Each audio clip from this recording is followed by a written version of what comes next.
Wow, there are actually people here. I like There are that. people here. Welcome to Scum and Villainy for Black Man Beyond. I'm Marc Bernardin. I'm Phil LaMarr. Yay! I mean, it was very fitting that a hive of scum and villainy would have the police out front when I first pulled up. Okay, and I should do this now because I promised I would do it. Oh. This is his happy birthday. Drinks are on me. Here's the fucking credit card. I'm buying all the drinks tonight. Woo! Fuck it. Bam. Money, money, money. Happy birthday to me. Happy birthday to you. And since it is your birthday, I got you a present. Aww. What? What's Uncle Phil? It's your birthday too? Oh, we're going to have to sing for you. Oh, you don't get shit. But Marc, you get a fin. Aww. Because this was the only recognizably black character at Target. I will. I mean, they had a War Machine and a Black Panther, but that could be anybody under that man. This is a black dude. Thank you, Phil. That's awesome. I got a fin. And happy drinking to all of you. Yes. And what's your name? Karina. Okay, well, you know what we do. Karina gets doubles. She gets doubles, but we also have to sing, right? Okay, everybody, ready?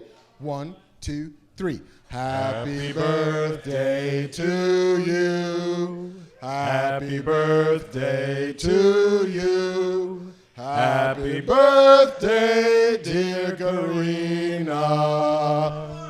Happy birthday to you. Yay. All right. All right. Well, yeah. Yeah. See, I was listening to the other episodes and I realized you bring on a lot of guest hosts that sound just like you. I'm listening to you and Todd Stash. We're like, wait, which one is that talking? Yeah, who's that? The tall one is the one who's talking. I mean, Katie, I could tell. Yeah, no, So I decided- she definitely, she made a thing over there. And we want to make sure that we don't have that problem for people listening to this. So for the rest of the episode, I'm going to talk like this. Excellent. So you know when it's me talking and when it's Marc. Hello. How are you? What do you mean? What? I don't know what happened. What happened? We're doing voices now. I got the voice guy for the We're voices. always doing voices. How have you been? I've been good. The last time I saw you, I want to say, is it Comic-Con? Probably. San Diego. Yeah, I think so. Yeah. I think so. Well, at any given point in time, I'm probably at a Comic-Con. Indeed. But the last time we did this, you had been a guest before. You and I hosted a thing. We were shooting out of like a supply closet in Valley Village, I think, back when we didn't have a live bar audience, and it was just us talking about shit. Yeah. And so I'm very glad we got to bring you back into the mothership. I know, and this nice big thing with people looking at me. I know, super weird, right? We could do this all day. I'll just have to remember not to whisper. Marc, I just told him I got a thing I want to talk about, but not in front of them. Oh wait, they can see me. So yeah, you good? I'm good. Yeah? I'm good. I got it's a black nerd night, so I decided to, got my leather. You got your leathers, you got your So static I can be going. black, and then I got my nerd. Excellent.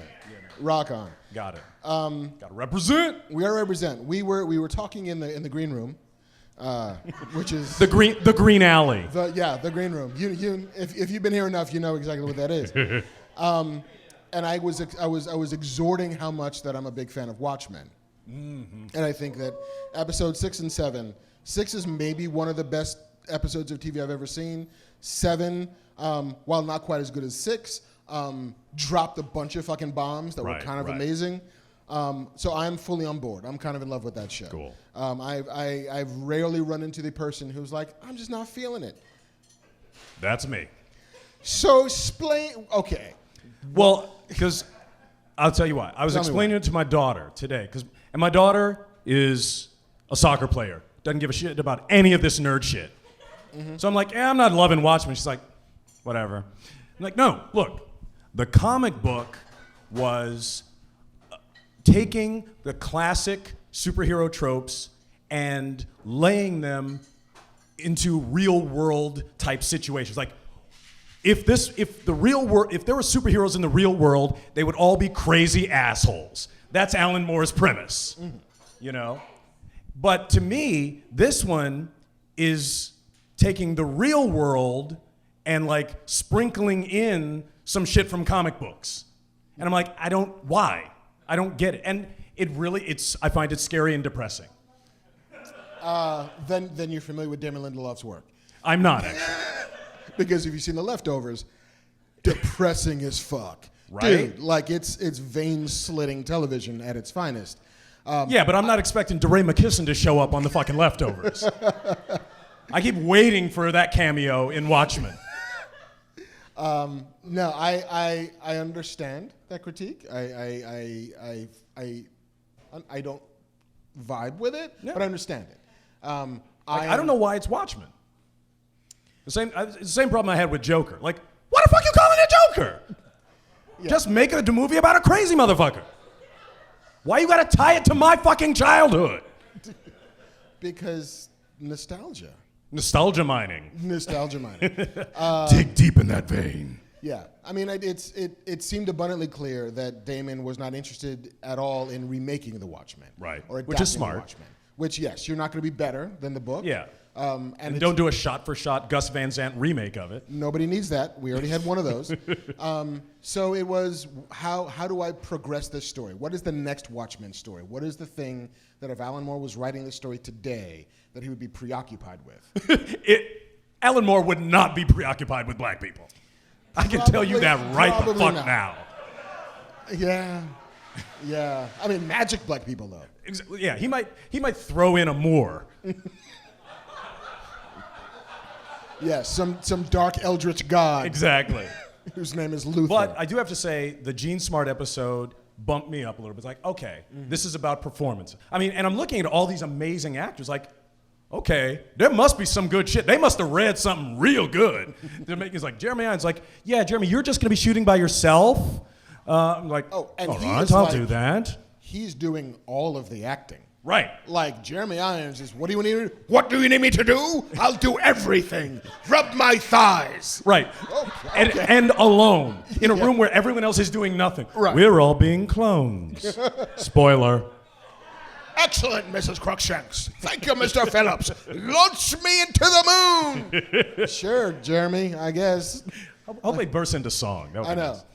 What I want now is I want like Jeremy Irons as Adrian Veidt and Carl Weathers as the lead bounty hunter from Mandalorian to just like be in a scene together because all they do is shout shit. Mando, how are you, my friend? Mando, I've got all this money here. Let me buy you a drink, Mando. Like.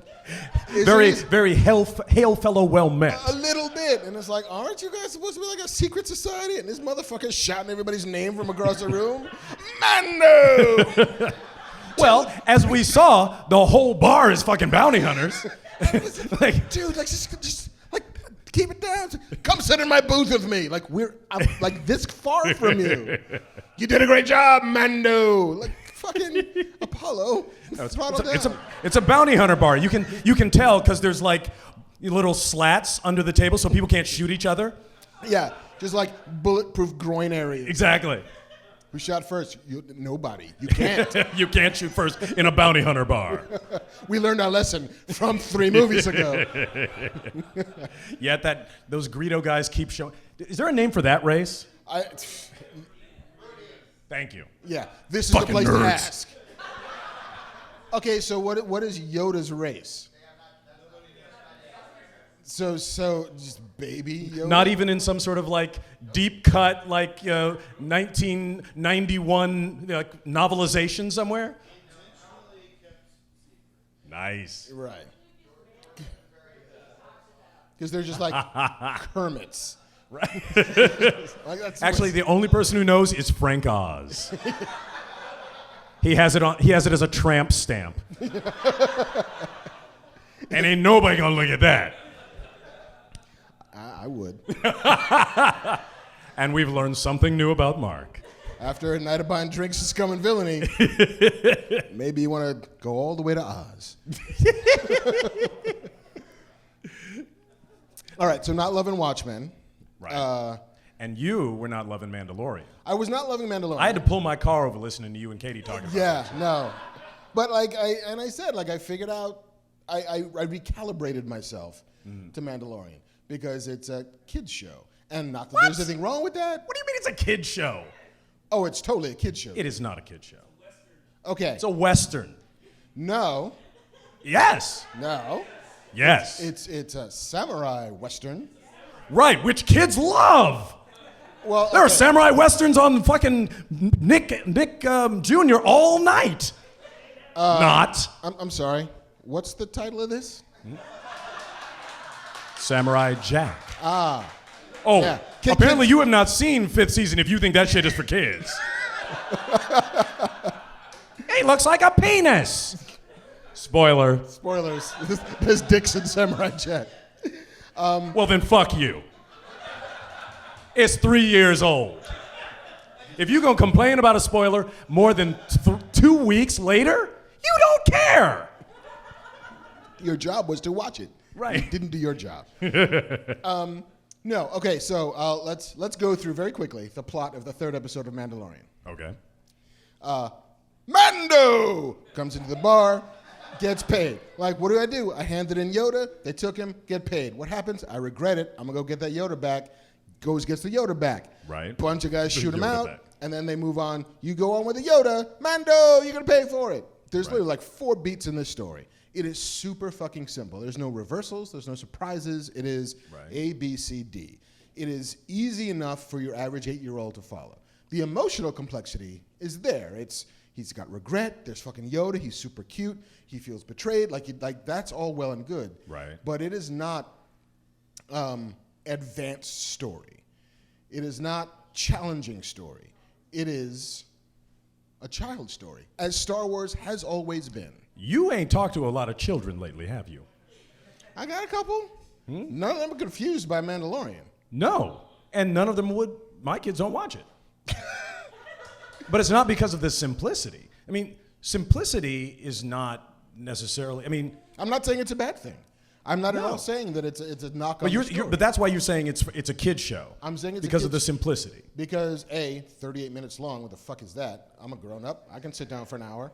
So it's shorter because children's attention spans are shorter. There's nothing surprising. There's nothing complicated. It's incredibly easy to follow. So you're wrong. It's not for children. It's for old people. It's for old people who It's a want Western. It's for It is for old- people in their 70s who remember fucking Chuck Connors with a shotgun. So in other words, children. No, because children want shit that they want cursing and rapping, and you can't get a kid to watch good versus evil. They want, But if you catch them young they want enough, Beyonce. if you catch them young enough, if you catch them at 6 and 7, watch fucking anything. I had those children who watched fucking Teletubbies and Barney and that kind of bullshit. No, see, because I had to keep my kids from watching Disney shows because they were all fucking episodes of Three's Company with the sex taken out. So that guy's gay, but I don't know how. But no, it's all like angry, bad behavior, To me, kids entertainment these days is about transgression. So, because that's what kids want. Kids want something that their parents don't like. So for you to call this a kid show because it is, solid and simple, I think it's simply just retro. Yeah. No, I hear what you're saying. I think they can be both things at once. I think you can have something. No, I think you just don't like it. No, I do because it's like not it. challenging enough for you. No, which is totally legit. It's. And the last time I talked about it, it was. I kind of was hoping that Star Wars was going to grow with me as I got older, and after a fashion, it kind of did a little bit. Really? Empire is absolutely a darker movie. Jedi, Right. Whatever. And then you get into taxation routes and trade blockades. I'm like, oh, Right. all right. And then Rogue One is a for real fucking war movie. There's no Right. mistaking that as a kid's fable the way A New Hope is. A New Hope is absolutely, here's this young farm boy who goes to save a princess from an evil bad guy in a castle that's made of shiny things in space. Right. And then by the time you get to Rogue One, it's the futility of war, the devastation of losing all your friends, the abyss of emotional just wreck. Right. And then like The Mandalorian, I'm like, all right, cool. It's about fucking criminals on the edge, and it's the Empire's fallen. There's no government. It's just lawlessness, and we can play in these like kind of moral gray zones and who's good and who's bad, and like that's not at all what the show is. Nope. And it just took me a second to be like, oh, I thought we're dealing with bounty hunters. We're dealing with Boba Fett's like second cousin twice removed. we're gonna be in like a darker place. And then it was, oh, fucking Baby Yoda's so cute. That kid is so cute. He's pressing the buttons and he's screwing things off, but he shouldn't be screwing them off because he's in a spaceship. So you had a different, because I came into it expecting a Western, and Westerns aren't dark. Yeah, but they got dark. Like, once you get to like Wild Bunch, once you get to like, even fucking 3:10 to Yuma ain't no fucking spring picnic. Even High Noon is like kind of morally complex. Right. Once you got past the like 40s and 50s and people began to re-examine the Western as a form and bring new things to it, it got darker. But not knowing what I was going to get, those first trailers were like, oh, fuck, I'm in Sergio Leone land. I'm in a bunch of bad dudes doing bad things. No. It's good guy. Well, it's actually gray guy deciding to be good guy. Right. Which, cool. Once I know what it is, now that I know what it is, and I'm absolving myself of my expectations for it, I'm greeting it on its own level, and now I'm having a good time. It was just that moment of, why isn't this what I thought you were selling it as? Interesting. This is now just what it is. And now I'm on board. I get it. And I'm appreciating from a purely technical perspective. Oh, shit. Like, the things that they're doing are astonishing. And also, how long have you watched now and never seen the lead character's face? That, I think, was probably the hardest thing they had to sell this. Because, as we saw from Spider-Man 3, executives hate not seeing the star's face. James Franco, open your mask every time you have a line, even though you're in the middle of battle. Yeah. Like, there's a lot of Iron Man 3 where it's just fucking Tony Stark solving crimes. Like, he's not in his armor at all. Even though Favreau solved the mask problem by, like, let's go inside. Let's invent, Jarvis. And just like, hey, half the movie is shot, just a camera in your face. Put some flashlights on his face, and it'll look like readouts from the inside. Exactly. That'll be season 2 of The Mandalorian. Right, just... We'll be inside the mask. Yeah, just fucking Pedro's face. Look at all these fucking bounty hunters in here. I'm so mad at them. I'll never take this mask off. But I don't need to because I'm inside. So yeah, I'm warming to The Mandalorian faster and faster. I had an odd experience this week in that I wrote on a show called Treadstone. What's it called? On the USA. Treadstone. Oh, okay. From the Jason Bourne universe, though we could never mention the words Jason and/or Bourne while writing said show. That's gonna cost you. Yeah, no, Matt Damon's got to get paid. So I wrote episode 7 of the first season, which aired this past Tuesday, and it's a weird experience watching an episode of TV that you wrote that you had no relation to for the past year. Like, I remember, because television, the way, in a perfect world, the way it works is you're in the writer's room for about a year. Right. You write an episode.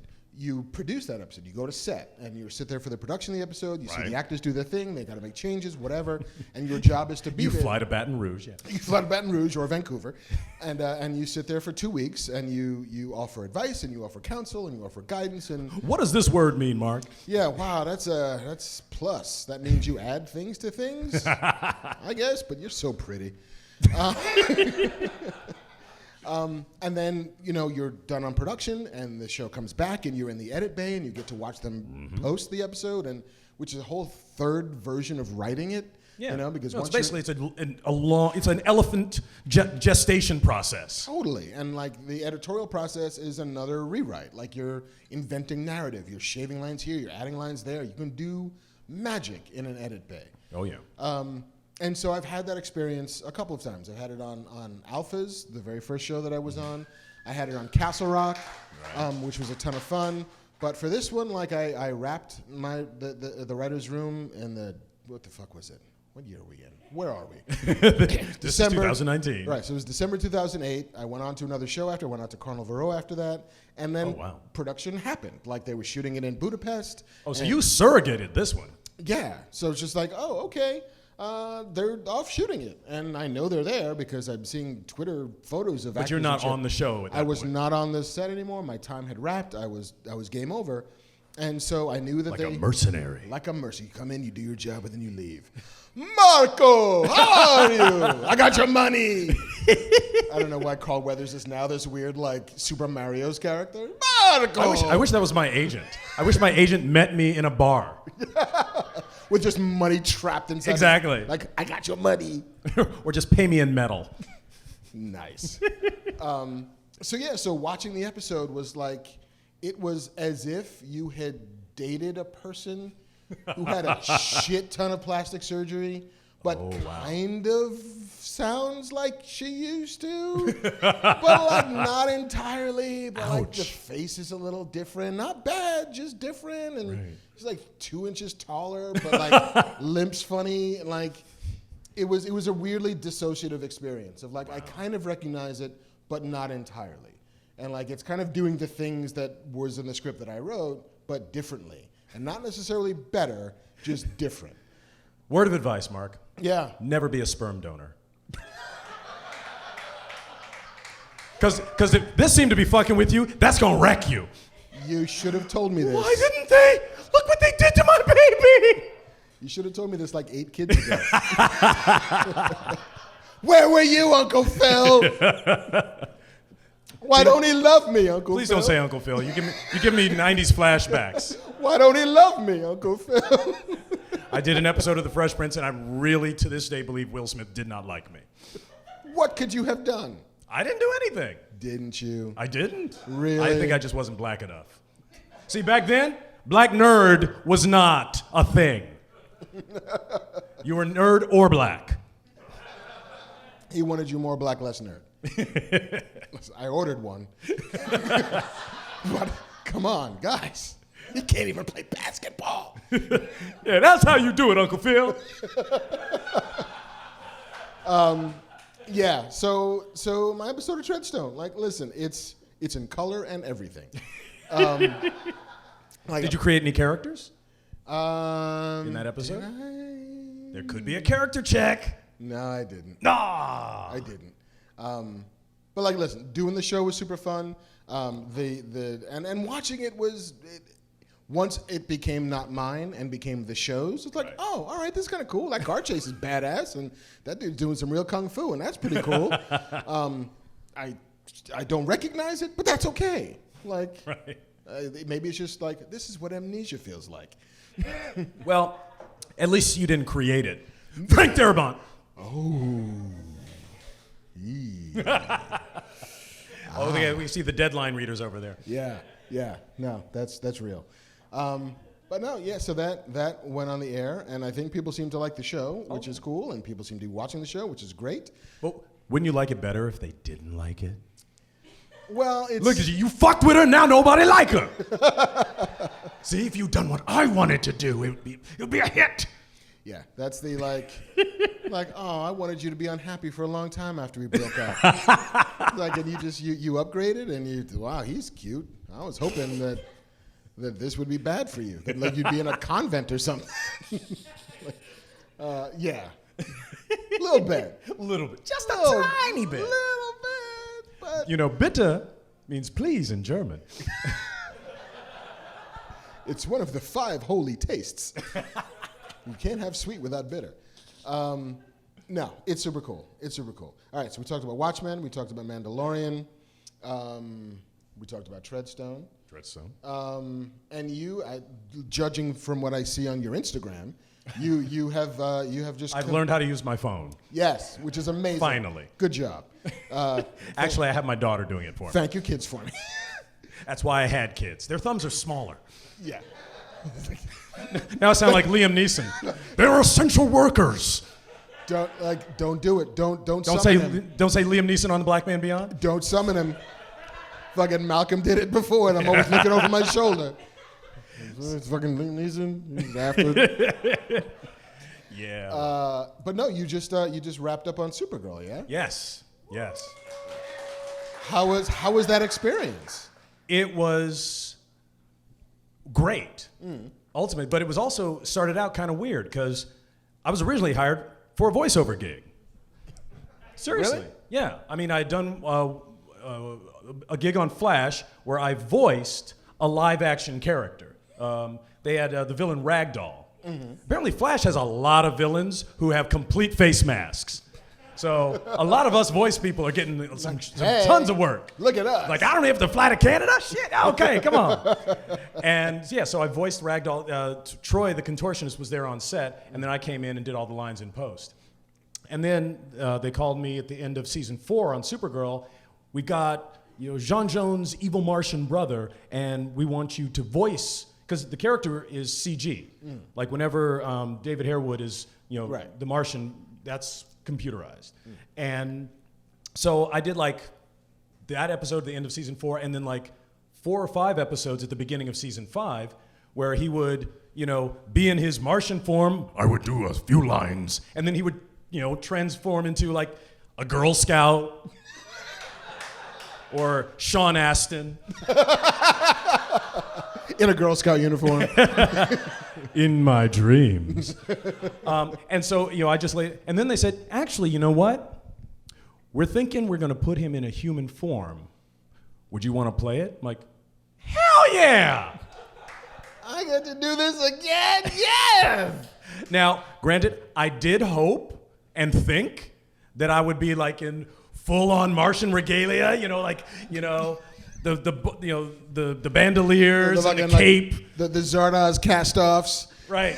But nope, spent the entire run in sweats. I'm like, really? Were they I like don't get a suit? Like space sweats? Nope. No? Astro sweats? Lena Luthor apparently does not design her prisoner wear. Just like off the rack. I'm sorry. But I'm like, whatever. I'm comfortable. I can pee when I want. I'm pretty sure Melissa's got to do a whole fucking thing to That's get right, out of yeah. that. Oh, no. She can't pee till lunch. We can't take that break. Exactly. Got to take her out. Although she's much happier now in pants. Aren't it we looks all, though? great. Aren't we all happier in pants? Well, because, Actually, no. I'd much rather wear a fucking skirt. That seems like not in Vancouver. Fair. Yeah. No, it's so funny because I'm an old school comic book dude, but it constantly messes with my head that all of us nerds who are into comics are constantly fighting for trunks and capes. Do you realize that aesthetic comes from the 30s when the coolest thing a 10-year-old boy could imagine was a fucking circus performer. That was the only image of flying man that little boys in the 30s had. And we're still tied to that. We're lucky we got rid of the curly-toed shoes. And I bet when they did, there was somebody mad about that. How dare you? But the shoes! Yeah, but they take Superman's trunks off. That's not my Superman. It's like, why the fuck he wearing his underwear on the outside? Why? And as we saw from The Incredibles, capes don't make no damn sense. No capes. No capes. Astro glider. Dead. Right? But no, I had a blast, man. Everybody was so wonderful, so sweet, and it's a great set to be on. And and I got to work with my old friend Carl Lumley. I saw that picture. 3 generations of just look at all of these manhunters. Right. This is amazing. Although there actually was a scene where we had a reconciliation because the storyline was Jean Jones and his father took their special brother because my character Malefic is the only Martian who cannot read minds. And that made him mad. But he had this power where he could control people instead. Huh. Okay. And so, like, the idea was, like, he was out on the playground. Everybody's like, all right, we're playing hide and seek, Martian hide and seek. So everybody, I can't find anybody. Well, I'm just going to make everybody hurt. And, like, all the other kids just drop. And they're like, uh-oh, this kid, So they stuff him in a cave. And then he joins the White Martians, like you do. That feels like the Rudolph Like a Dave the Chappelle sketch? I was going Rudolph the Red-Nosed Reindeer, but, like, sure, it's also Dave Chappelle. Oh, the black, blind, white supremacist. Right, exactly. Clayton Digsby. Right, exactly. What's his Martian name? Because all the Martians are black. Oh, clearly. Yeah, that's why they need women so much.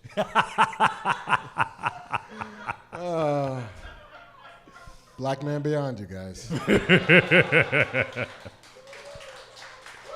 Is this the black version of Fat Man Beyond? Absolutely is. Just making shit blacker as we go. All right, so I think I've talked about the shit that I'm up to. You've talked about the shit you're up to. Yeah. Let's get into the news. Should we do some news? Let's do some news. This is the part of the show where I go on the internet and copy and paste things from other more reputable sources and read them to you as if you could not do that. See, I was going to try to memorize that so I could do it. Could I do it like Kev? Yeah. Like, This is the part of the show where Marc. Yeah. Hey, guys. So the thing that I was most captivated by in the news this week is how to pronounce Kamala.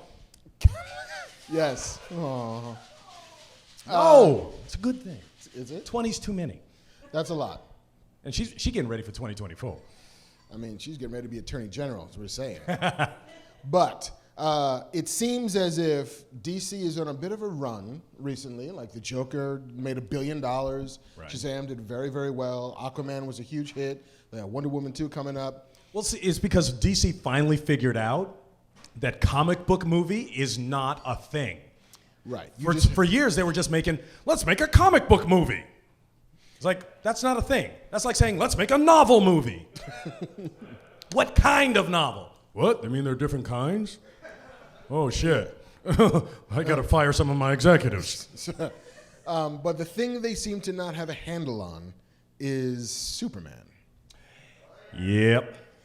And, like, the internet was a little upset about that, and people who write comic books for a living were like, how do you not get Superman? We've had 80 years to understand how Superman works. And now, apparently, the Hollywood guys are like, well, we have to figure out how to make him relevant.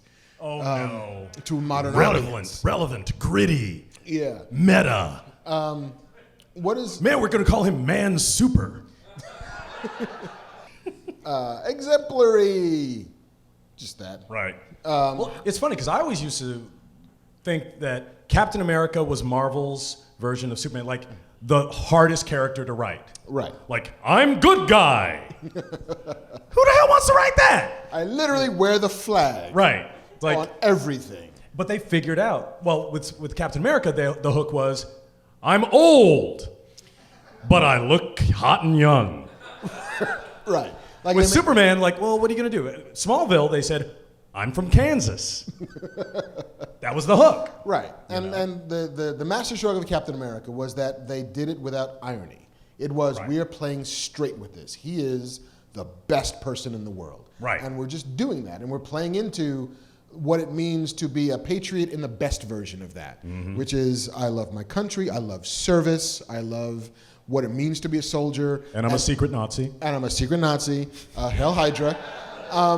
And, like, just don't pretend to, like, wink at it. Just be it and do that. But see, that on the Warner Brothers side, nobody would ever buy that. It's like, well, you can't just do it straight. Yeah, he can't just be good. Why?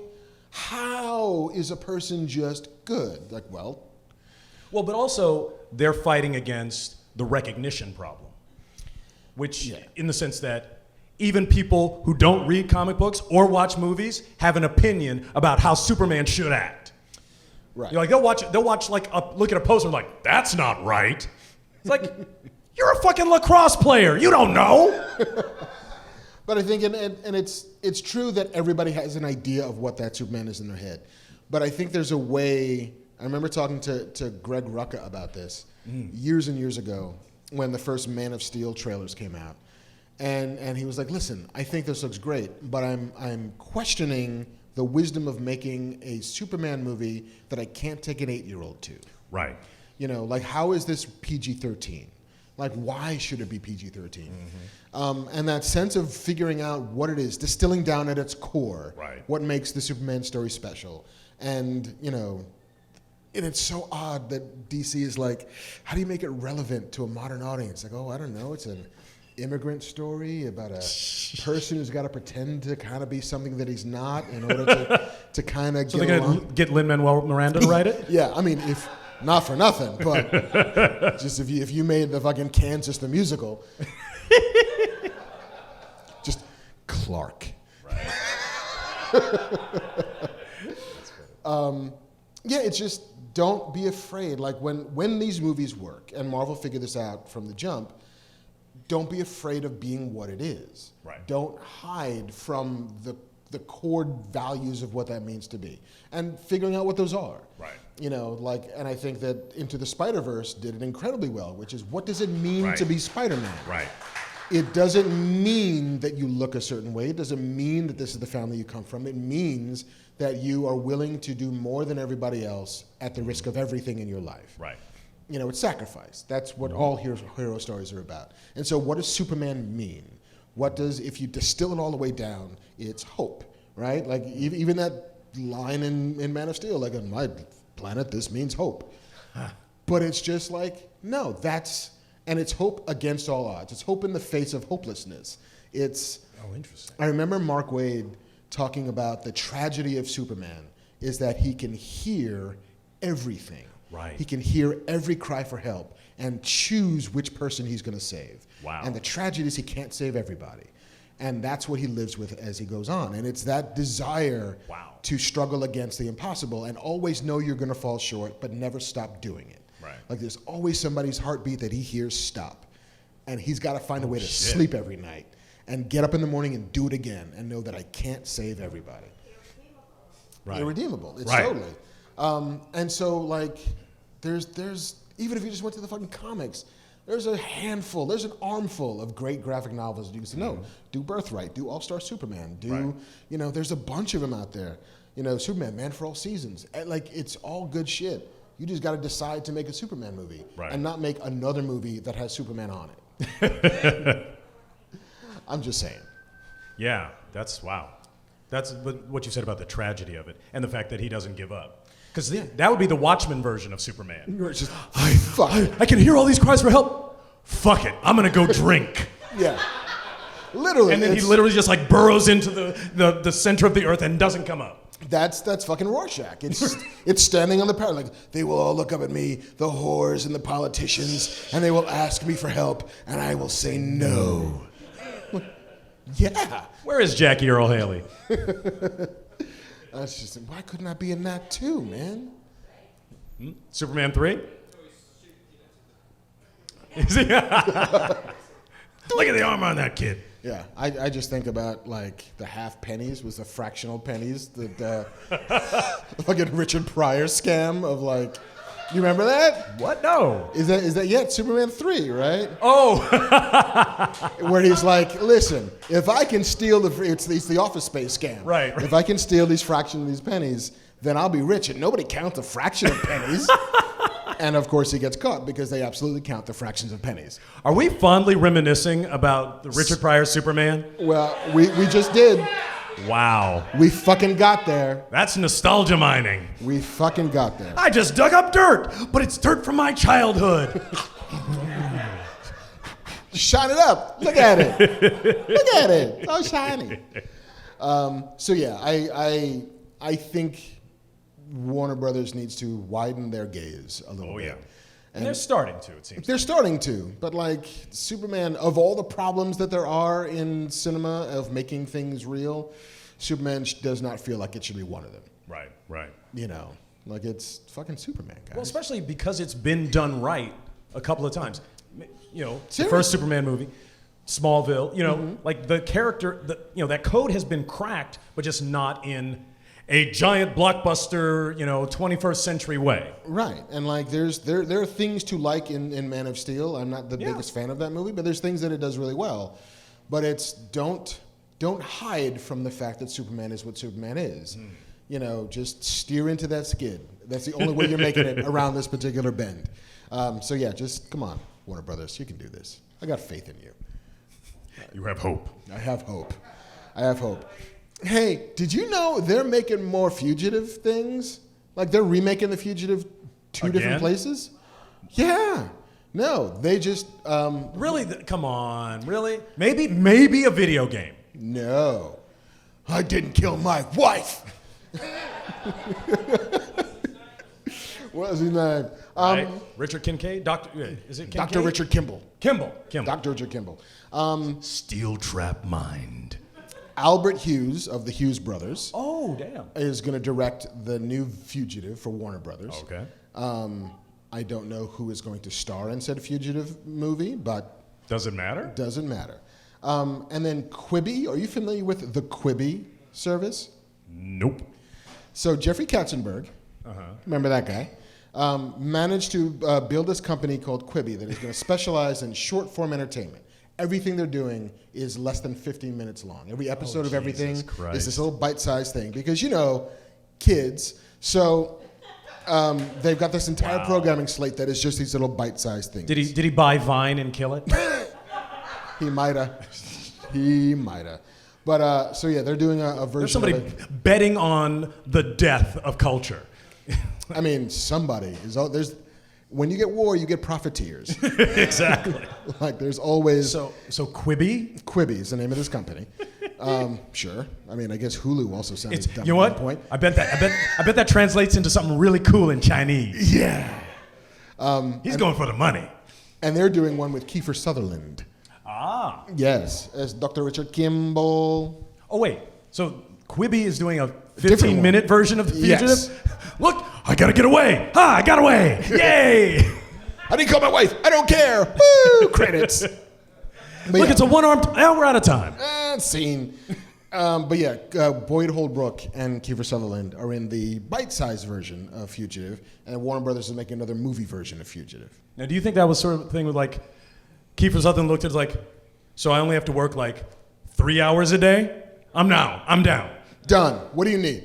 Because like 24 was hard. Right, exactly. But if it was just like... Like this is the opposite. Yeah, like 15? I don't want to do 24 or anything anymore. No. 15, that's a little more than half. Right. Quibi. Wow. So yeah, I'm not sure we need another Fugitive. I'm not sure that's a story that the world is asking for. It's like, wow, man, you know what I miss? Dudes on the run. Somewhere there's somebody who's nostalgic about The Fugitive. Yeah. I used to watch that movie with my dad. Like I've never seen another one-armed man, and so I really need another one-armed man to chase a guy. Right. That'd be cool, and then a cop to chase him too. Actually, maybe Quibi should just specialize in we're rebooting plots from failed 60s television shows. Things that were only on for a season. See, what I would like is for them to remake... Like the Paul Lynde show. Can somebody reboot that? Hell yes. Hell yeah. Like, we're doing Automan just cuz. They should do Albert Hughes when he makes his. It should be like a musical, but it's contemporary, but they're singing all the words from Les Mis. So it was just literally like, dudes like, 7, 4, 8, 3, 2, 1. You sold some bread. Oh my God. Oh shit. Hey, are you a Roland Emmerich fan? I like a lot of his stuff. I can't say that after Independence Day, he's ever actually made a good movie. Well, actually, I like his stuff with Dean Devlin. Yeah, I mean, Stargate and Independence Day are pretty great. Godzilla, like, wildly off the rails. Right. But I will say this. Nobody commits to destroying a planet the way Roland Emmerich commits to destroying a planet. He's like, you know what? 2012, we're just fucking it up. And like, there's no coming back. There's no like, we have a cure. Like, no.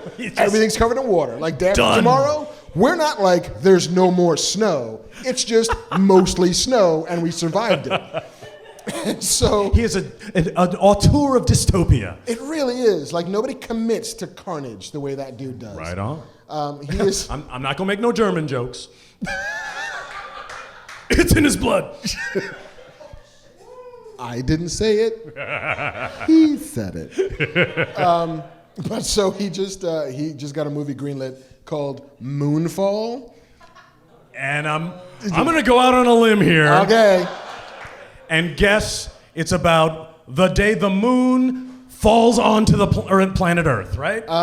Let's see if I can get this. The plot is about a mysterious force that knocks the moon from its orbit around the Earth and sends it hurtling on a collision course with life as we know it. With mere weeks before impact and against all odds, a ragtag team launches an impossible last-ditch mission into space, leaving behind everyone they love and risking everything to land on the lunar surface and save our planet from annihilation. It's Moonageddon. It's Moonageddon. But you know what I bet doesn't happen? They save the Earth. Because it's Roland Emmerich. Because that motherfucker does not believe in a happy ending. Like, you know what? Fuck it. We're all living on the moon now, because the moon is the new Earth. Moonfall, wow. Moonfall. And I can't wait for Moonfall. I can wait for another ragtag team. It's been a while since I had a But good now, what is the ragtag ragtag team going to be made up of? Like astronauts, miners, a couple cartographers, absolutely a North Korean. sailors. Sailors. Yes, we can chart by the stars, you guys. Right. Yeah. No scientists. No scientists. This is America in 2019. We don't believe in intelligence. There's no science. There's muscle. And not like The Rock muscle, because we can't afford The Rock, but like John Cena muscle. Because that's the muscle we can get from Moonfall. Which is fine, because he's a darling man. Come on. Yeah. Yes. Kids love him. They really do. He is what like Vin Diesel almost was. When he was doing shit like, you know, I'm a cop who's also in a tutu, and I gotta save these kids and take them to daycare, and then oh no, the bad guys are here, and I'm Vin Diesel. Yeah, why did Vin Diesel never wrestle? That's where the real money is. Yeah, and the pain. And the pain. That's like, it's like Vin's like, no, I like my knees, I'm fine. Yeah, I'm good. I'm gonna do Iron Giant. Is that cool? I'll do that then. Hashtag family. Do I want to star in movies or do I want to do voiceovers? I am Groot. I'll do both. Yeah. Fucking Moonfall. I can't wait. I can't wait to go see that at like the Alamo Draft House, right? And just sit there like fucking beer stacked up on that little fucking runway. Oh yeah, you're gonna need a lot of beers for Moonfall. That is a 6-pack movie if ever there was one. And I'm on board. All right, we got one last news story. Okay. It is way less cheery than those other ones. Are you familiar with the writer DC Fontana? No. DC Fontana was a writer on the original Star Trek. Oh, wow. She wrote the pilot for Next Generation, Encounter at Farpoint, with Gene Roddenberry. Okay. She written on, fucking Land of the Lost and Babylon 5. Oh, my God. But she's a she. Dorothy Fontana is her name, but she was writing long enough ago that a woman could not work in that industry and just be... You mean 1999? Like 1999. But yeah, like the 1960s were not awfully accommodating to female writers of any kind. Wow. Let alone female writers of genre. Yeah. But DC you soft pedaled the fuck out of that. A little bit. Not incredibly accommodating. They didn't want women. They didn't believe women. They didn't want them. They didn't hire them unless they were DC Fontana, and you don't know that is a lovely lady who's about to like just blow your mind with nerd Wow, shit. this writer, she had a great-looking secretary, just dropped off his script. But no, she passed away. I think the news broke today. She was 80 years old. But she's like this grand old dame of genre and led a life. And there was this great Bill Prady had a little bit that she came to the very first taping of Big Bang Theory. Really? And then went to every taping for the entirety of the first season and then went once a month for the run of the show because she loved it so much. That's and like great. he had this great sort of just kinship with this woman. It's like I like making shit up. I love nerds. You're making a show about nerds. I'm gonna be here for it. Until I'm like 78 years old. But see, what's beautiful about that is so many of the writers of that generation who did genre didn't do it because they loved it. They did it for a fucking job. And a job that you couldn't tell people you had. Yeah. Like in 1969, you go to parties like, I write a space show. Everybody turned the fuck around and walked away from you. Yeah. We got no time for you. Especially if you were a woman, they didn't even believe you. There's a great episode of Deep Space Nine called Beyond the Stars, I want to say it is. And it's set in, like it's Benjamin Sisko, Right. Captain Hawk, a man called Hawk. Like he slips into like a coma at the beginning of the episode. And the majority of it is in his mind. And the weird hallucination he's having is he's a pulp writer working for like what would have been like Amazing Fantasy, right? Nice. Like Asimov's Amazing Stories in the 40s. And it's populated by like, here is your Jewish bald guy, here is your woman whose name is like Casey Fontaine, and here is like Benny Russell, who couldn't, like, and he wrote this story about a black guy who's running a space station in the future that they wouldn't publish because at that point the audience was not ready for a black commander. Right. The audience wasn't ready. The audience wasn't. But it's this amazing sort of look at that slice of time where these were the people making your nerd shit that we all sort of built upon and would then go and create things like Star Trek and it's a brilliant episode, one of my favorite episodes of DS9. But that idea that they pay tribute to DC Fontana with this character that was played by Nana Visitor, like Casey Fontaine, I think her name was. Right. Oh, that's beautiful. Yeah, but if you've never seen Deep Space Nine, you could watch that episode and not need very much context for anything. Right. And Avery Brooks directed it and was really? And it's he's doing a thing. I gotta see that. But yes, so R.I.P. DC Fontana. Sorry to bring it down. Me too, but nerd news. But you know what? This is a woman who overcame huge obstacles and left to her leave mark. behind a legacy that touches all of us. Absolutely. So that to me is a good thing. Yeah. So cheers, DC. Thank you for everything. And that is the end of the news. News is over. So the news is now old. The news is now old and done. So now we have the Q&A part of our evening. Oh. You clearly have a question. Or do you want to know? Do you want to know if you can go to the bathroom? Right. Right. We have two sets of giveaways tonight. We have, as always, some tickets from our good friends Brett Deacon at 40X and ScreenX. You mean my good friend? Everybody's got a good friend. Actually, he's not only my friend, he is my teammate. In what? Brett Deacon and I are on a softball team together called the Rebel Alliance. Well played. Brett Deacon is a lovely man, and he has presented unto us sets of tickets to 40X. If you've never been to a 40X theater, it is like going outside for people who don't like to be outside. And it's 4DX, not 40X. Not 40X. People think, oh, is that a shirt size? I could wear that. No, not for this audience. And it's certainly not a bra size. Couldn't it be, though? Down, nerd, down! Nah, son. But yes, so it is a theater technology where you go and like the seat moves and it tilts and there's fucking smoke and wind and like that is so scents 50s. in the air. It's like the Tingler, but like the best version of the Tingler. But yes, I'm not sure. I remember Brett saying that they had Ford versus Ferrari in 40X. Oh, nice. And so all that fucking racing shit and the seats moving, you smell tires and like you come out in a Cockney accent. Right, exactly. It's like, dude, you haven't lived until you've heard a Christian Bale accent all around you. I'm gonna just whisper in your fucking ear.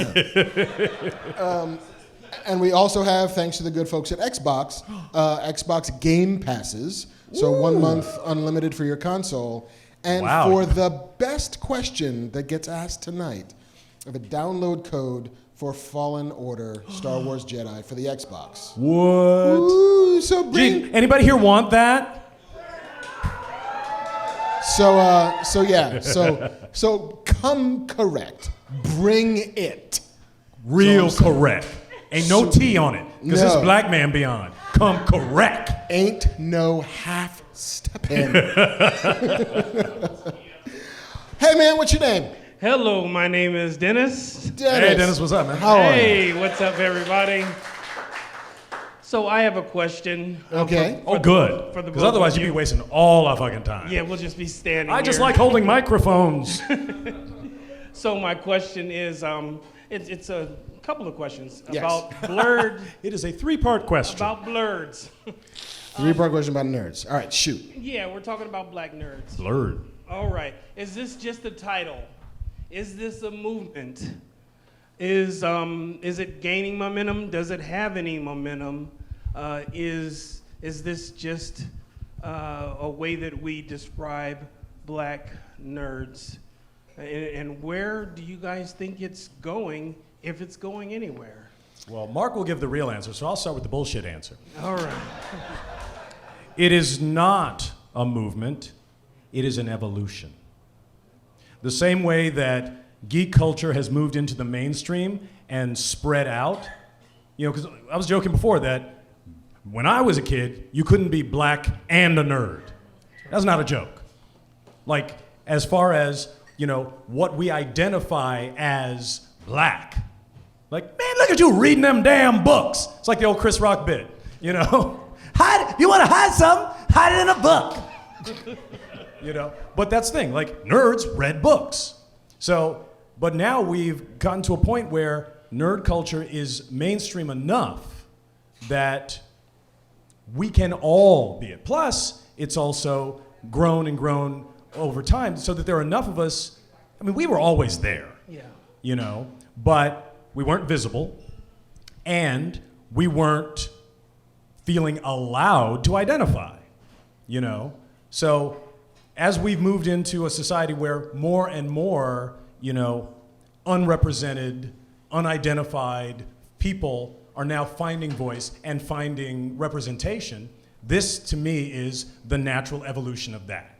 Awesome. So, I don't have very much to add. Like, that was particularly well done. And I think it's right. It's allowing yourself to be every part of yourself. You know, like and everybody does it. Everybody finds ways to code switch depending on who they're with, who they are. like if you're with your D&D friends or you're with your Star Wars friends. Totally, you know, and it had been more drastic the further back in time you went, where it was you could only be one of these 4 things and never together, never interlapping, never overlapping, that's the word. But the further we come to a certain degree as both a people, as a culture, as a society, the more we're allowing people to be more than one thing. Right. And so you can be the person who likes sports, who also plays D&D, who also like reads law manuals just for fun, who also. Yeah. And I think that Blurred is just an extension of being able to be those things all at once. You know, and the African American community in particular is a little bit less forgiving of being more than one thing. And Probably. And I think some of that comes from a legacy of having to not be who you are. And so, Right, in order to survive. in order to survive. So the idea that you can be a nerd and be black and be gay or be straight and be a jock and be all of these things at once and out loud is wonderful and a long time coming. And I don't think it's going to stop. The out loud part is especially because, like, there was definitely a Southern thing. Like, everybody got a funny uncle, but we just don't talk about him. Mm-hmm. You know, same thing with the nerds. Like, oh, he be over there in the corner reading his books. Mm-hmm. Don't worry about him. But now, Yes. speak out. Speak out. You know, and finding, because it's a thing that we have always been to a certain degree. You know, like it is a love. George Washington Carver was a nerd. That's blurred number 1. Blurred number 1. But I think, you know, nerd is it's about passion, and it's about finding yourself in a fiction that may or may not be about you, and eventually shifting that fiction to include you. And I think for as long as there have been people who were invested in fiction. Like the thing that separates us from every other animal is the ability to retain story. Like literally, money doesn't work unless we believe in a shared fiction. Because this money says that it's worth this much gold. I don't see the gold, nobody's bringing me the gold, but I believe it, you believe it, we all believe that this lie is kind of true. Enough that I'll give you this piece of paper and you will give me that donkey and everybody's cool, right? Wait a minute, you're saying money is a lie? That is the most un-American thing I've ever heard. But it's story that allows civilization to exist. And we've all been believing in a shared fiction since the beginning of civilization. And so for us to begin to allow ourselves to share fictions that don't make the world go, they just make our hearts swell. And to find yourself in those fictions is what makes it all worthwhile. And so as we grow older and as we as a society mature, then it's less a movement, it's more an evolution, it's more ageist. We are using more of our brains than ever before. And soon we will be Supermen. But for now, we're just blurs. See? I told you he'd give you the real answer. Thank you, Dennis. Come get your ill-gotten gains. Your well-gotten gains. Thank you. Thank you, man. Who are we going to? Oh, hey, man. Hey. That's my best Kevin impression. Hey, man. What's your name? Robert. Hey, Robert. Nice to meet you. Thanks for coming. Happy belated birthday. Thank you, sir. What you got? So I'm going to go back to Watchmen Okay. because I've been watching Watchmen. It's been really engrossing. You watched The Watchmen. I watched The Watchmen. I was wondering who watched The Watchmen. Okay, so ¿Qué custodias? ¿Escodias? I just wanted to get your guys' thoughts on episode, I think it was 6, when they basically did the origin story. Yeah. Knowing any of the, connection to the old stuff or what have you. Just how amazing that episode was when they talked about people wearing masks and Yeah. a white person wearing a mask is a black person wearing a mask is scary. So I just, I know they're always hiding something. So I just wanted to get your guys' thoughts on why it was such an amazing episode. I felt like the pacing on that was great. I felt like, I don't know, like I couldn't stop watching that episode. It was. Though that episode and the first Laurie Blake episode, those were the two that got me on board. Back on board. That one especially because reading the comic, Hooded Justice was always sort of sidelined. You know, I felt like in the comics that character was more used than explored. It's like he's the big one and he's gay and he's having sex. And the first one. Right. The one that started everything. Exactly. But the fact that they like reconstituted and made him more central and also like, it's like, I'm putting on my white makeup under my mask. That's just brilliant. Yeah. Spoilers. Spoilers. I mean, I think the central question of Watchmen seems to be, who am I, right? And like that question has a different answer depending on who's asking it. And so the African-American version of that question is, what is my connection to history, given that I don't know so much of it? And to explore that question through the eyes of, William Reeves, who is living 19 different versions of the answer to that question. Like, I think I'm a cop. I think I'm a New Yorker, although I'm from Tulsa. I think that I'm doing the right thing. I think that I'm a hero. I'm pretending to be white. I'm like all of these levels, like a 7-layer dip of rage. And See, that's not for kids. That part not so much for the kids. But the way the episode uses, it's like dream logic, right? It's like sometimes you walk in this door that's in the middle of the street, you're in a precinct, you walk out of that door, you're in a bedroom, you walk through here and you see the fields of Tulsa in the background, and just that idea that the emotional truth of that episode means more than the structural narrative of that episode. And it's how you reveal parts of yourself and who you choose to reveal it to, and the things that you can never reveal, and the ways that you are taken advantage of for the things that you are and can't be in public. It's the tragedy of that is that the Hooded Justice just wants to do the right thing, but at every turn he's taken advantage of until he finally just takes justice in his own hands and, starts killing folks. Really violently. Really violently. But I think that the levels to which this show is revealing to a mass audience a truth about the African American experience that they have never either seen on screen or reckoned with in this fashion before is making it, for me, this kind of essential viewing. And the fact that the question of the show is who am I, and the vehicle for that show is race, is fascinating to me.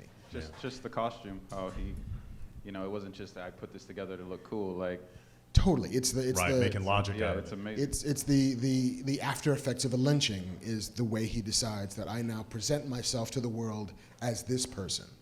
And nobody puts together that it's a black dude under that mask. And he can't hold it in anymore, and he just puts back the mask, and he just lets it out. Yeah. Well, and also, again, throw in a little more shade to Alan Moore. He ain't had that idea. Alan Moore wasn't thinking about no motherfucking lynchings. But the fact, that is some fucking, Wing Chun retconning. Yes. It's like it in no way violates what came before. It in no way casts it aside. Like that guy that you've seen in the Watchmen books. We're not changing anything. Is still that guy. Just here's the secret origin that you never got before. And now you can never unthink that when you look at it. It's like the TV series show everyone thinks that person is. Totally. Versus what it is. And I love the duality of hooded justice, like Will Reeves having to put the white face on here, and then his granddaughter having to put the black on. The black on. Like she's got to be blacker and he's got to be whiter. And the two of them somehow are finding this weird generational echo between them that's twisted and shifted and different. Structurally, would you say that there's some similarity between that episode and the Beyond the Stars episode that you were talking about? Yeah, absolutely. Somebody should do an anthology series where it's just always somebody in a coma. That I hadn't thought about that, but yeah, they are very similar in that they're using the dream logic of memory and weird interplaying illogic of memory and slowly seeping out of it and going back into it to dramatize things that you could not in the standard in a straight-ahead story. And how time repeats itself. Totally, the echoes of everything. What we do here echoes throughout eternity. Fucking Gladiator. Gladiator. It's a little Gladiator. What? Which has nothing to do with race. But that was just it. I just wanted your thoughts. That was a great episode. No, it is I'm still trying to put together my top 10 list for 2019. I got a bunch of shit I still need to watch, but I am for real legit thinking about episode 6 of Watchmen being one of the best movies I've seen this year. Wow. Because it's just phenomenal. It should win all the things. Lou Gossett. Honey Roy Palmer. Yes. Thanks, man. Thank you. Thank you. All right, we got one more question, and then we get to choose who gets a Star Wars game. Who gets to play a Star War? It's the birthday girl. What? Hey. Hello. Hey. How are you, Corinne? Fantastic. Fabulous. What you want to know? Few statements. First one, I agree Watchmen is awesome. And See? Mandalorian. But You guys have the same birthday. Of course you're going to agree. even though I love Star Wars, I always go into it knowing to expect it's the same recycled orphan ink story over and over again. So anyways, I'm a costume designer for film and stuff like that, work on it. So this is always something I love asking creators Okay. and everything. So when you go into writing or creating characters, because one, it's my job to think of costume as a separate character. Do you guys think about that? And when you go into describing who your character is and everything, and do you actually consult people who actually make these costumes and know if it's actually feasible?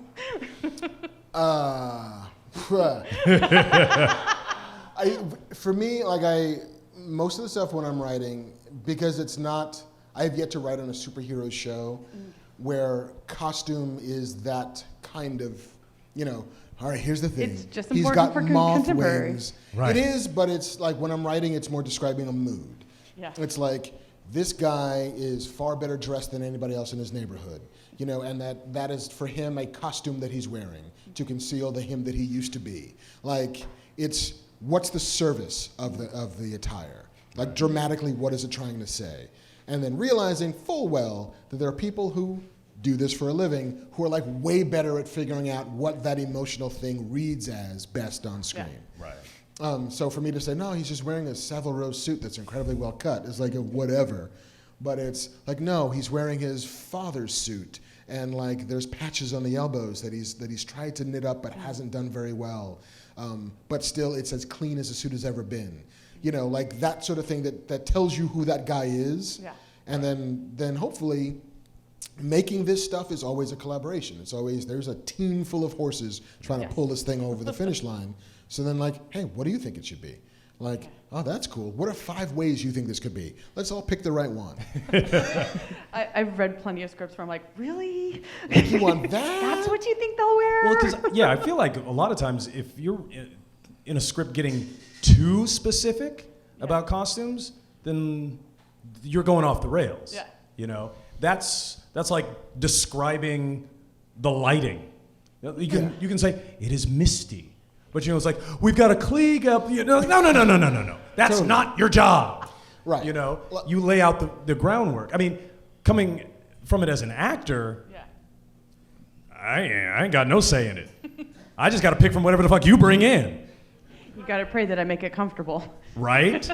Or, actually, I did an episode of Superstore last year where I played a voice actor signing autographs.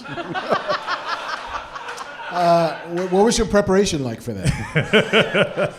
I was like, what the fuck? And it was really, really weird because I went in for my costume fitting and they literally had on a hanger my shirt. Like a shirt that I owned. I'm like, these motherfuckers are like Googling me. What the hell? Did you go in my closet? Right? Did you like put everything back? I'm like, wait, why would I do? Well, I guess Sometimes I'll that's just our wear job. mine. Psychic costume designer. Wednesdays on the CW. Just don't make me look fat. That's all you want. Just keep this together. But yeah, it's in the script. It's never, unless it's very specific. Like he is pretending to be a Gestapo officer. So here's what he needs to have on: a uniform of the Gestapo. Right. But like the shirt's too small or whatever. Like, or if he's like wearing a rabbit costume, you got to make sure there's a hole. Clearly, yes. Always the hole. Don't laugh too hard. People will know. But yeah, it's all about the emotional connection between that character and how you can help tell that emotional story through the wardrobe. At least for me as a writer, is all I'm interested in putting in there. Unless it's like, here's a guy, and again, whose dad gave him a baseball cap from a team that doesn't exist anymore. And so he always wears this baseball cap, and it's going to break his heart once he loses it in Act 3. Like, that becomes part of that story. That specific piece. Yeah. Totally. But otherwise, like, hey, just make him look cool. And don't make him look fat, unless he's super fat and supposed to look fat. In which case, like, you're not making Dom DeLuise. Yeah. Like, Dom DeLuise is always going to look fat, so just lean into it. Fat and dead. Well, sadly. Nobody wants skinny Dom DeLuise. No. Who the hell gonna pay money for that? Somebody should tell Jonah Hill. Like, nah, man, you know what? No, he was making a move out of comedy into drama. Yep. He wanted an Oscar. Yeah, but just saying. See? No, dramatic actors have to gain weight. Comedic actors have to lose it. That's just not fair. It's Oscar rules. So does that answer your question? It's always good to hear from other creators to consider this stuff. So yeah. Fabulous. Well, thank you. Happy birthday. Happy birthday. Do you want to do? Come get your tickets. You want to do one more? We could do one more. Oh, we have one more? Like, fuck it, we could do 2 more. But we have no more Xbox passes, but we have 4DX tickets. Excellent. Oh, hey. That is the best boa I've ever fucking seen. Thank you. Is it actually alive? Let's hope not. Yeah. Later. Let me think about that one. Right now it's on, so yeah, I think so. What's your name, man? Hi, I'm Clark. Hey, Clark. Hey, Clark. Happy to be here. There you go. I came with my buddy to attend the Witcher release for the Netflix thing. Where was that? That was right on Hollywood next to, Egyptian Theater, thank you. Did it look cool? So I was fashionably late as usual, and I mean, so were they we. didn't let us It's in. all good. And they said, dress up if you want mages. For this or for The Witcher? For The Witcher. Yeah. Okay. And now this. Yeah, because I was going to say, that is some witchwear right there. Well, I would find out that there's a Star Wars bar, cool. You're fine. So, anyway. It is a Oh, yeah. genre and brand non-specific science fiction bar. Well, Don't be getting people sued up in here. Yeah. well, I had my picture taken at the Scientology Christmas exhibit, so Wow. So that you're doing the boulevard. That's what I ended up doing. They're gonna come for you, man. I'm just saying, Clark. then, it was good to know you, man. Yeah, Thanks for so- stopping by. So that's why I'm here. Excellent. As a fan and someone who appreciates film and all This is for aspects, you. What would be the best way to get in touch with you guys, for like ideas or something we may want to see or think that would go well? Like, what would be the best way to keep in touch with you guys? Because I feel like a lot of times the content is great, but there's a couple things might be missing, and maybe some input or feedback or something. Comment section on IMDb. Yeah, comment section on IMDb. Mm-hmm. Okay. Because I never read it. Yeah, and I'm not big on social media either. So, Yeah, I mean, it's incredibly hard as a person who makes things occasionally to listen to ideas from the general public, the incredibly fashionably dressed public, even. And it is never a personal thing. It is never like, I don't like you, I don't think you're talented, you might have the greatest ideas in the world. It is legally impossible for me to hear them. You don't want to get Art Buchwald. Yes, deep cut. Deep Hollywood lore cut. But, let's say you've got an idea. That's amazing. You're like, listen, dude, I got this thing. It's all about coma lady, pregnant, fucking awesome. And I'm like, you know what? It is cool. There's nothing I can do with it. I don't have a production company. I don't make movies. And if I do, they're movies that I write, or it's TV that I'm hired to work on, or it's a TV show that I made up. But I'm not a intaker and then producer of things. Right. But hey, good idea, man. Hope you have some good luck. And then 15 years later, I come up with an idea about a lady who's taking a nap, and an alien decides to transport a very tiny alien person inside of her stomach because it didn't know it was a stomach, it's an alien. And you're like, listen, man, that's a little close to my baby coma thing. And so I'm going to sue you and Netflix Incorporated. Right. And it's like, not that I think you would, not that I think most Well, I'm pretty people sure he would. I mean, maybe, I don't know. He seems a lovely guy. what makes you say that? But It's my hair. It's like nobody who does this professionally, unless they're literally in the business of fielding pitches from folks, can listen to that. Because it just opens yourself up to legal action and damages and loss, all of that nonsense that nobody really wants to have a part of. And so and I've had to say this online, I've had to say this, I appreciate that you got ideas, and I love the fact that some people want to share them with me. I can't hear them. I just can't. Don't even send them, don't tweet them at me, don't whatever. It's better for all parties concerned if we all remain ignorant of each other. Beyond, hey man, that was pretty cool. It's like, hey man, thanks for watching. So I would,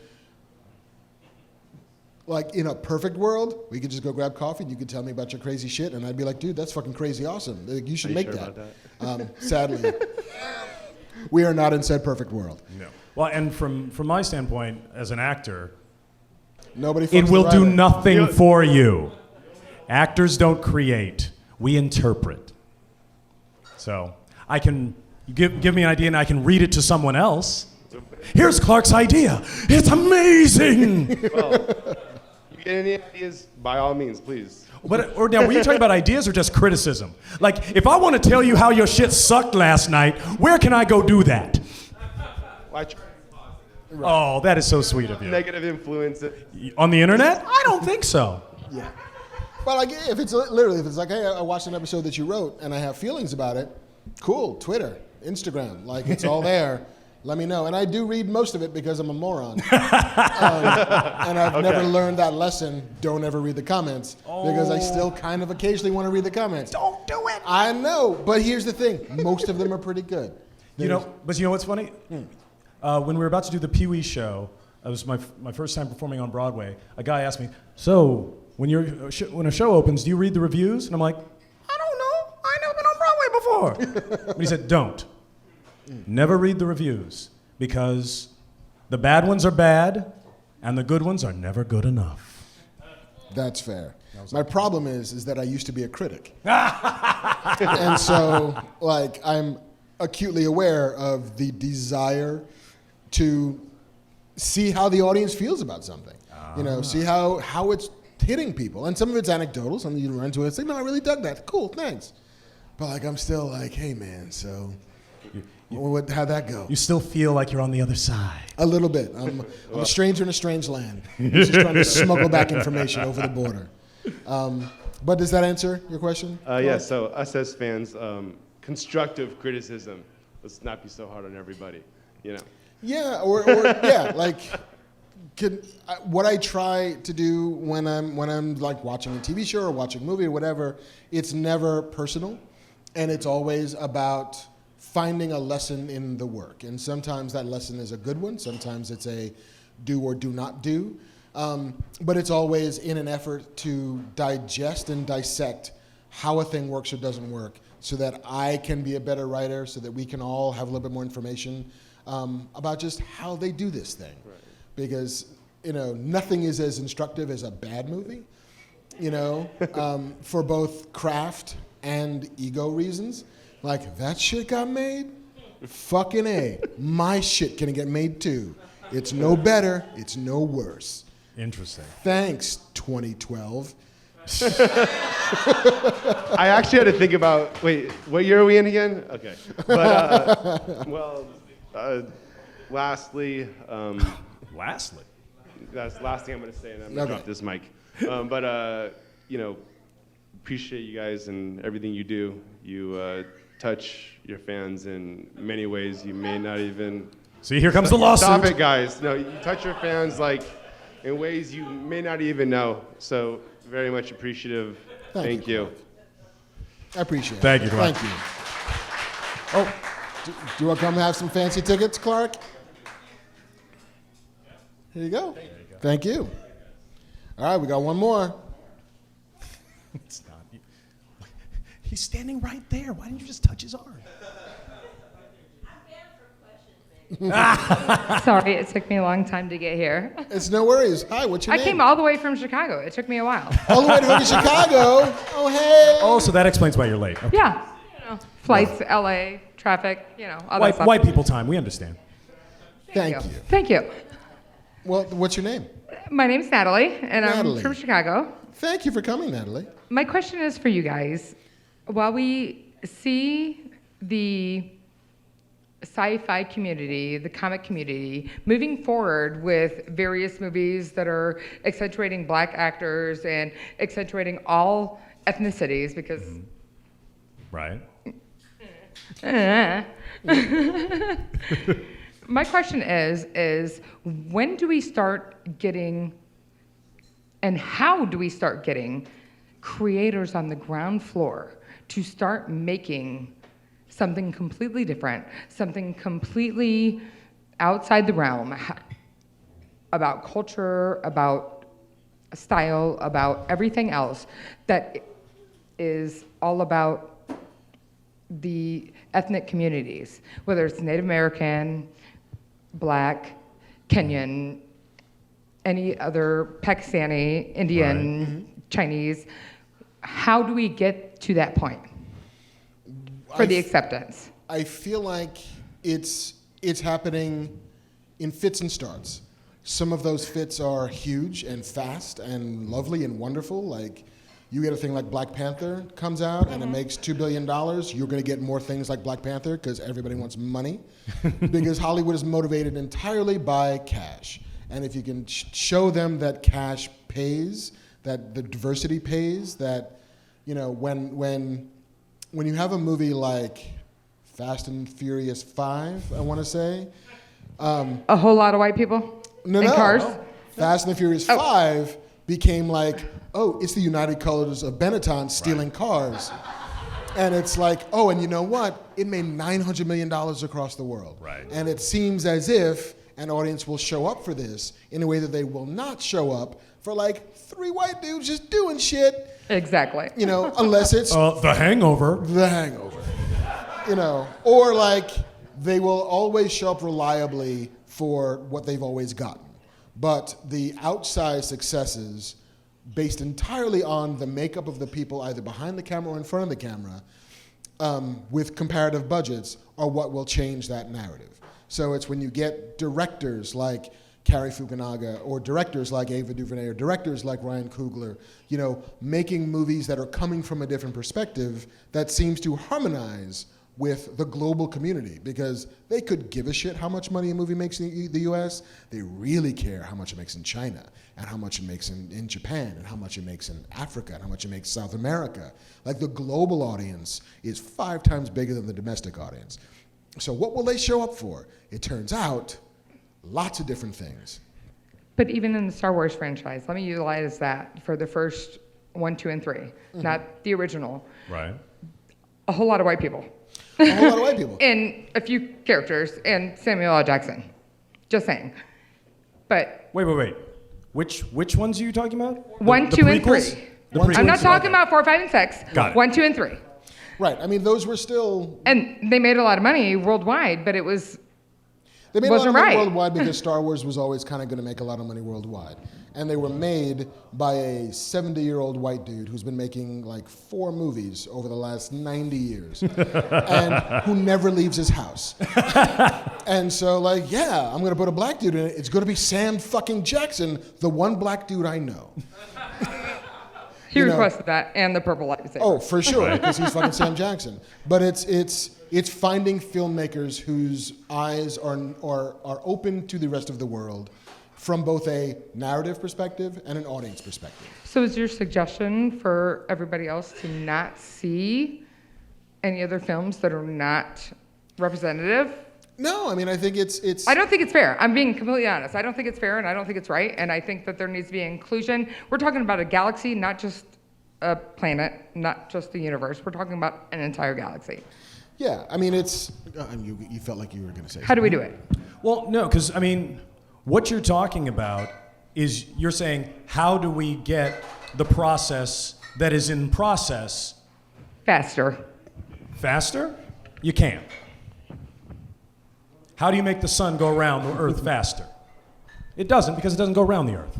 But this is thought, not a planetary Well, evolution. you got to remember, because he's talking about money drives everything, and that's true. But technology is also driving everything. For instance, you see much greater diversity in representation and ideas in television than in films. Yes. Why? Because the audiences have broken down. When we were kids, there were 3 channels, and each one of them had 50 million people watching 30 million people showed up for every episode of MASH. You know? Now, you have 9,000 channels and 17 people watching them each. Everybody's represented, everybody's great. Well, they can be, because now we're no longer aiming to get a majority of 50 million people at once. Because that was the mentality before. Also, people are much more aware of concepts like diversity and representation than they were. So there's money, but there's also consciousness. But also the money part has broken down to like, oh, I don't have to appeal to the majority of the people in the United States, which in 1977 were white people. So, and there was literally, I mean, because I started in this business in the late 80s, and the mentality was just beginning to change. I remember when Eric LaSalle was on ER as a surgeon. Yes. Not an orderly, he was a surgeon. That was groundbreaking. Like, everybody under 40 is like, what, really? No, seriously, there was a time where I was auditioning for gang member parts and getting them. Yeah, well, he's darker than a paper bag. That's very threatening to me. You're hired. But it's also. But how can we help What's more? that? How can we help to progress that Well, more for everybody collectively? My theory, Yes. diversity is not about statistical representation solely. It is about excellence. The reason we want more points of view, more faces, is because it increases the likelihood that shit will be good. And we're increasingly changing. Right. If you All just of us are if it's not- just the same 8 white dudes telling the same story over and over again, well, let's do Mannix, let's do Jake and the Fat Man, let's do Petrocelli. It was the same shit. I agree. We're all evolving and changing. and nobody cared. But now, we don't have to aim for that, lowest common denominator necessarily. We can aim for whatever we want, and we can try to make it as good as possible. So I think if audiences go towards the things that are the best, you will find that you're heading for a diverse group of ideas. Because, I'm not watching the same thing over and over again. I love this because it is new, it is unique, it is a story, it is a world, it is a point of view I've never seen before. I love that. That, to me, is the key. Excellent answer. Thank you so much. Yeah, like Phil said. But I'll also say there's a weirdness of when you look at the top 10 shows in 1977, it's Good Times, it's What's Happening, it's like Sanford and Son. It's TV was blacker in 1977 than it is now. And all of those shows were getting 30 million people watching them. The Jeffersons was massive in a way. Right. And the fracturing of the audience or the maturing of the audience has both helped and hindered to a certain degree. Where when you only have 3 networks and those networks are like, you know what? Black people bought TVs, let's put on a show, right. And you can't change the channel, everybody's watching it, right? And now that there's 500 channels and 4,000 scripted shows, nobody's watching anything, good, bad, or indifferent.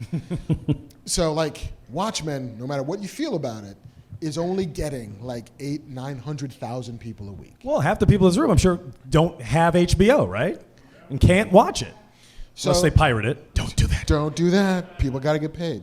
But I think it's when you find something that you feel like you might respond to, support it. Go Right. see it. Last year, was it last year, this year? I can't fucking remember anymore. There's a movie that came out, and I talked about it on the podcast, called Fast Color.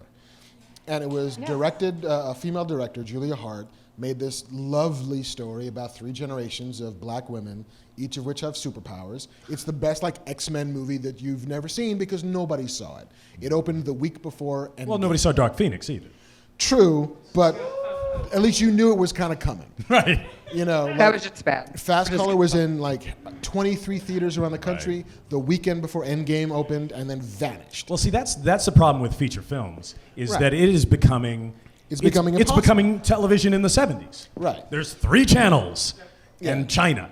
And to your point about time and the time that things take, content moves at different speeds depending on the medium.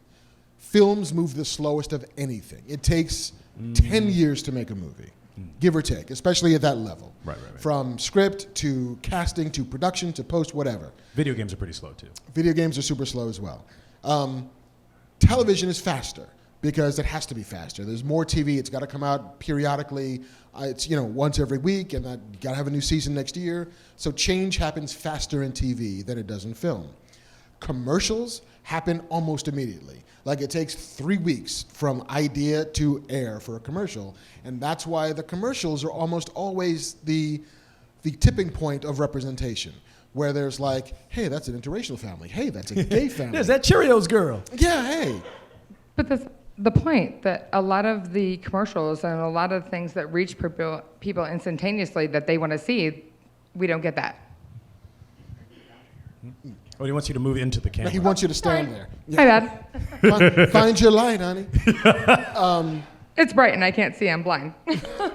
Yeah, I mean, it's less the things that they're selling in the commercials, but it's how they're selling them. and who they're selling them to. And you can see that kind of change happen faster there. Music also happens very quickly because it's, I write a song, I do a fucking lyrics video, and it's up on YouTube tomorrow. But video games take 8, 9, 10 years. And so it's so rare to find like, oh, hey, Horizon Zero Dawn, we got a game with a female protagonist. How long has this been in production? Well, Who's the team behind I think it? the problem is video games is less about time than mind. Right, but it's like the same people are hiring for these games, and it's a very selective group of people who know how to do that. Right. They're rarely inviting new people in because they're working on the same fucking game for 10 years. There's an amazing thread that went around about Jim Henson and why it's so difficult to find female puppeteers. And it was when Jim Henson started the Henson Workshop, he was the lead puppeteer. And he's like... And he made all these big damn puppets and only his long arms could reach. Right? He's 6'3", right? And so he built the sets for him so that he could be comfortable. So like he's got to stick his hand up a bunch of puppet asses, and he doesn't want to be like cramping when he's doing it. So because they built the sets that high, most of the puppeteers that they had to hire were also that tall. And so most of them, by just sheer physical numbers, were dudes because there are not a ton of 6'3" women who also wanted to be puppeteers. And now Jim Henson passed away like 20 years ago, but they just still build the sets that high because that's just how they always did it. They never interrogated it. It's that like the unconfirmed bias of we built the thing this way, we always built the thing this way. It makes it hard for us to hire women because women aren't this tall, and just they always complain their arms are tired. Right. But what point does we've always done this way, this is what we've always done, become a hindrance to us? It totally collectively. Well, no, it is always, it's a hindrance long before anybody recognizes that it's a hindrance, because it's amazing what human beings can get used to. Yeah, I mean, it's and it just took somebody saying, why are there not more female puppeteers to like, oh, here's why. Now we can build these sets smaller because we know we need to. Right. It's like China's reckoning with that one-child policy real hard right now because they're like, hey, you know what we did? We don't have any women because we encourage people to like not have girl children. So now there's a bunch of fucking bachelor dudes trying to score. Like we're having problems sustaining a population because of our own short-sightedness. I just feel that any time that there is a situation, whether it's race, sex, height, weight, anything else, where we decide as a society that says, well, this is the way that we've always done it, that will continuously be a hindrance for us. Not everything. Period. Not everything is always the way it's been done. It's the way people remember it being done. Like all this stuff about bathrooms and the gender in the bathrooms. When public restrooms were first introduced, they were non-gendered. But then when they made them gender, everybody shits. Yeah. Men and women shit. If you're on the street, everybody needs to shit. There's a kid's book about that, I think. Yes, there is. But then when you keep it how it's the status quo and what everybody says, everybody else, this is how it should be, that's when we start failing as a society. Right. That's when? On all. You mean ever? Yeah, I mean... Collectively. Because people are scared of change. Even change towards something better.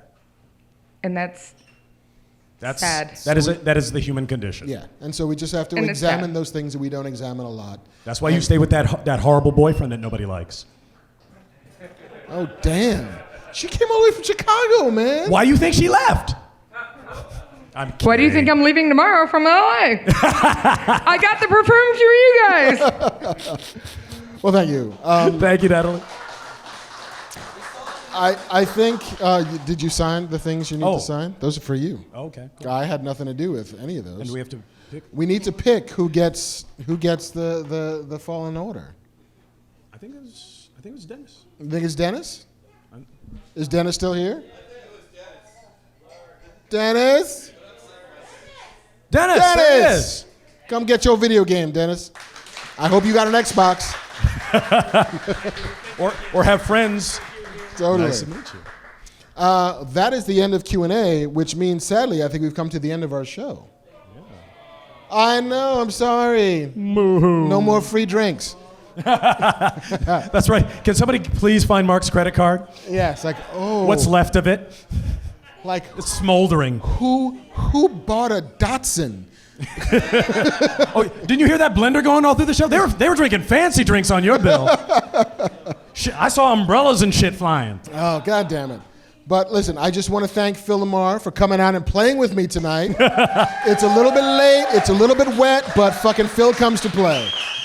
So thank you, brother. I come to fight. You come to fight. But that is Black Man Beyond for this week. My name is Marc Bernard, and that is Phil LaMarr. Come back next week. Same fat time, same fat same black time, same black channel. Smodcast.com/Kevin Smith. Good night, everybody. Good night.